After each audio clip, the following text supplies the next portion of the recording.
Hello বন্ধুরা, দেখো রাতের খাবার তৈরি করতেছি। পনিরের তরকারি, আলু দিয়ে মটর দিয়ে পনিরের তরকারি। আজকে তো মঙ্গলবার, নিরামিষ মতোই করতেছি বন্ধুরা।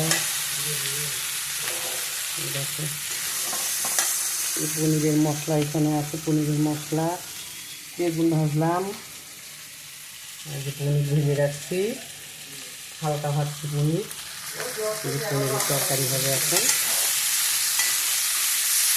ভাতে হয়ে গেল বন্ধুরা, এই দেখো সাদা ভাত, এই দিয়ে